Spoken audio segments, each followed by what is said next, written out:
Однажды летом знатный казахский батыр Жанибек со свитой наткнулся в степи на спящего молодого человека, который безмятежно раскинулся под тенью ветвистого дерева. Жанибек осадил коня и слегка дотронулся кончиком копья до его руки. Это прикосновение разбудило юношу. Он вскочил на ноги и, схватив лук, резко натянул его прямо в грудь Жанибеку.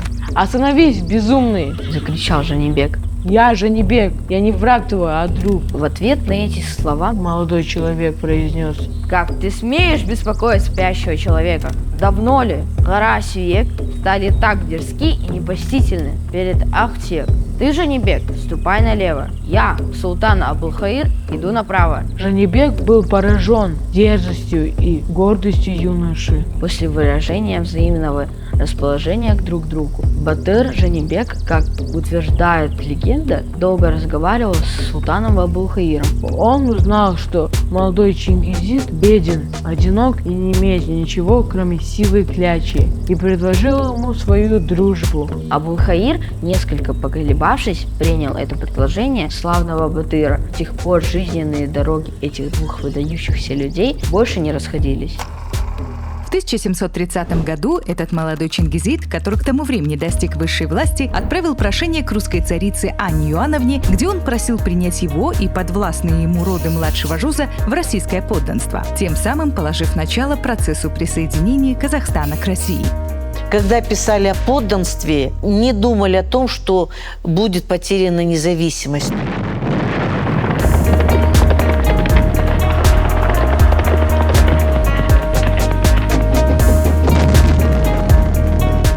Когда и как Казахстан лишился независимости?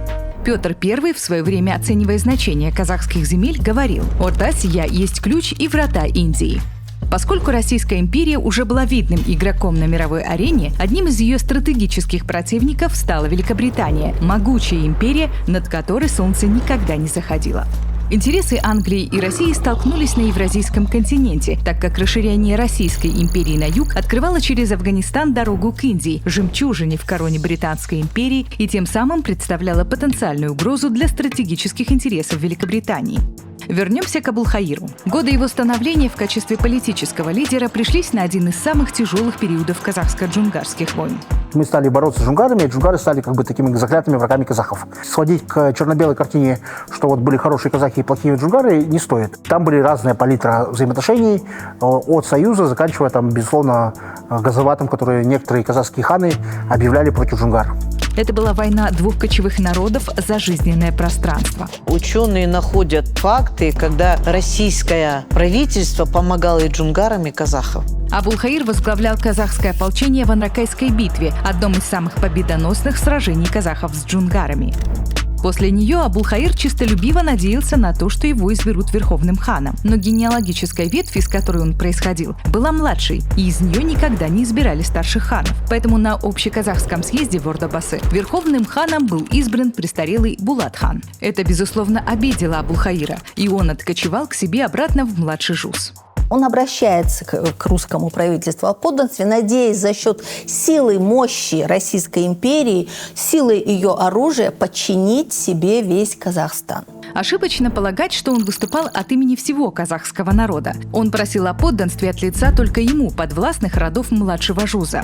Авантюристский абсолютно шаг, характерный для Абулхаира как человека, как политического деятеля. Во многом он надеялся повторить судьбу калмыцкого хана Аюки. Влияние личности хана Аюки на Абулхаир-хана связано с тем обстоятельством, что в молодости он жил при нем в качестве аманата. Аюка, самонадеянный и умный, был предводителем волжских калмыков и доверенным лицом самого императора Петра. Он проводил фактически независимую внутреннюю и внешнюю политику. Образ Аюки даже влиял на его действия. Когда Абулхаир, переживая некоторые сомнения, писал в Петербург с просьбой о благословении от Белого царя и выражал желание иметь аналогичный юридический статус. В этом, конечно, сказалась и отсталость нашего региона, потому что наши правители все-таки мыслили еще категориями средневековья. Придерживаюсь такой вассальной присяги. Уважаем Белого царя из Санкт-Петербурга, но будем жить согласно своим условиям, согласно своим традициям. Это предполагало служение, военную помощь, поддержку на международной арене, но ни в коем случае не предполагало вмешательство во внутреннюю политику или взаимоотношения с народом. Россия к этому времени превращается в империю. Для нее территория Казахстана – это была территория, которую они присоединяли, преследуя свои стратегические, экономические цели, так называемая большая игра за влияние на евразийском континенте, присоединение земель туземцев, которые можно будет эксплуатировать, которые можно будет использовать в деле укрепления мощи и богатства самой Российской империи. В ответ на обращение хана Абулхаира о подданстве из России было отправлено посольство под руководством Мырзы Тевкелева, задачей которого было осуществить процедуру принятия хана Абулхаира и подвластных ему родов младшего Жуза в российское подданство.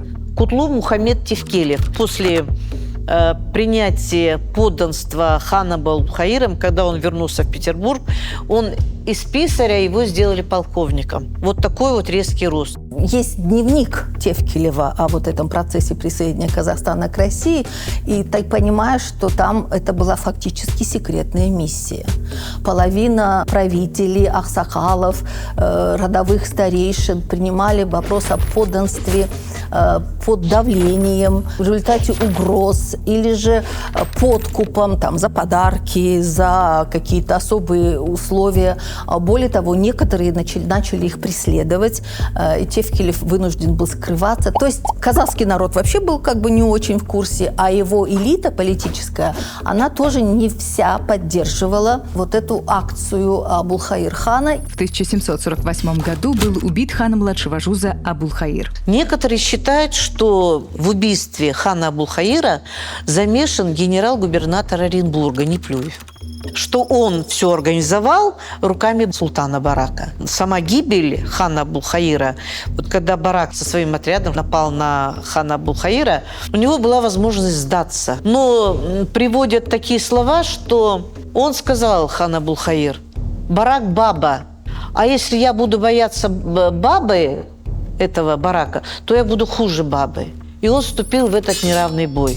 Его ранили сначала, потом ударили по голове, и в конечном итоге Барак вонзил нож в него, после чего он скончался. Стратегический план захвата территории казахского ханства был составлен очень грамотно. На первом этапе отправлялись специальные исследовательские экспедиции. Они были комплексными и включили в себя военных разведчиков, ученых различных специализаций. В ходе экспедиции детально изучались топография территорий, включая караванные пути, колодцы, а также проживающие народы и их взаимоотношения. Вся эта информация имела стратегическое значение в деле использования ресурсов новой присоединяемой территории. Процесс постепенного захвата территории Казахстана осуществлялся следующим образом. Сначала строится крепость, затем создаются казачьи станицы. После казачьих поселений создаются крестьянские деревни, куда переселяют крестьян из России. В этом процессе казахи не участвуют, они продолжают свой кочевой образ жизни. Поэтому возникали очень сложные ситуации. В силу того, что шла активная застройка российскими укрепленными линиями, естественно, нарушались традиционные места кочевания казахов. Более того, на местах этих военных линий, новых по отношению к казахскому народу, были какие-то сакральные места, которые, естественно, разрушались. Естественно, что это вызывало массовое недовольство. Важно осознавать, что казахский народ не оставался пассивным наблюдателем в процессе захвата своих родных земель. Первая линия, это Уральская казачья линия с городом Оренбургом, она была и стала источником бесконечной национально-освободительной борьбы под руководством Срыма Датова, потому что они требовали права перехода на правый берег Урала, где находились зимовки. То есть они летом возвращаются, а тут уже казачья линия стоит, русские крестьяне приехали, они говорят: нам надо на правый берег, там у нас пастбище. Они говорят: нет, это территория Российской империи. Они говорят: какая территория Российской империи? Это же там могилы моих предков, наших предков. Вы что? О чем вы говорите? А они говорят: вот бумага. Это уже собственность Российской империи. Образовывались эти казачьи войска, и укрепление казачьей станицы. Все связано с тем, что в случае возникновения возмущения можно было не ждать эти войска Санкт-Петербурга или с России. Они вот здесь вот поднялись, мы тут же здесь, казаки, приходили на помощь царскому правительству. Присоединение территорий Южного Казахстана происходило как прямое вооруженное завоевание. Использование регулярной армии на завершающем этапе колонизации казахской степи было связано с тем обстоятельством, что к этому времени значительно возросла важность этой территории в геополитической игре, которую вела Россия на Евразийском континенте, а также тем, что, пользуясь ослаблением казахского народа, который лишался политической самостоятельности, южные соседи в лице среднеазиатских ханств, таких как Бухара, Хива и в особенности Коканское ханство, со своей стороны предпринимали усилия по подчинению Южного Казахстана. Наличие организованной военной силы, противостоящей дальнейшему продвижению России в южном направлении, обусловило жестокий военный характер подчинения Южного Казахстана. Южную территорию Казахстана уже брали регулярными войсками и штурмом. Взяли штурмом такие города, как Аулиата, Чимкент и Туркестан. Вот подставки в внешней стены мавзолея Хаджи Ахмета Исави – это следствие пушечных ударов по Туркестану, в результате которых вот эта часть стены была разрушена. В одном из таких военных походов участвовал поручик Чокан Валиханов. Став невольным очевидцем жестокости со стороны российских войск, Чокан подал в отставку и впоследствии отправился в аул к султану Тезеку. Процесс присоединения казахских земель растянулся на несколько десятилетий. Последняя точка была поставлена реформы 1891 года, когда, значит, было образовано Туркестанское генерал-губернаторство и Степное генерал-губернаторство. Ну и, соответственно, с областями казахскими. И там, значит, Туркестанское генерал-губернаторство, Сырдарьинская область, вот наша территория, казахская территория. Там дальше Ферганская область, это уже вот современный Узбекистан. Вот эти вот реформы как раз-таки вот продолжали вот начиная с 1731 года до 1891 года. Получается 160 лет. Политическое оформление подданства состояло в том, что необходимо было ликвидировать местную власть, а казахи имели уже, к этому были представлены собственные системы управления, собственные политической элиты, собственным законодательством. Необходимо было казахский народ лишить своих исконных, традиционных форм самостоятельного существования. И поэтому в чем оно выражалось? В том, что ликвидировать местную власть, ликвидировать местные законы и ввести власть российского правительства, то есть русской администрации и русские законы. В итоге к концу XIX века казахи лишились своей земли и государства. Здесь надо немножко разделять. По-настоящему шла колонизация русскими властями казахской степи в культурном плане. Это, конечно, законотворчество, это, конечно, суды, это, конечно, тюрьмы тогда появляются. У казахов до этого тюрьм не было, потому что смысл держать тюрьму, если вы день здесь живете, на следующий день вы перекочевали. Как бы. Самое простое наказание – это изгнать.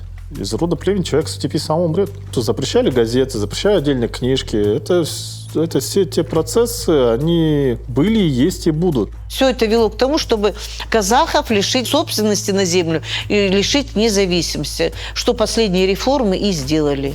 Территория Казахстана стала одной из отдаленных губерний Российской империи, а казахский народ стал подданным и получил обозначение туземцы или киргиз-кайсаки. Само название «казах» российской администрацией не использовалось. На протяжении более чем 250 лет казахский народ оставался в таком статусе. Только к концу XX века казахи снова обрели свою землю, суверенное государство, свой герб и гимн.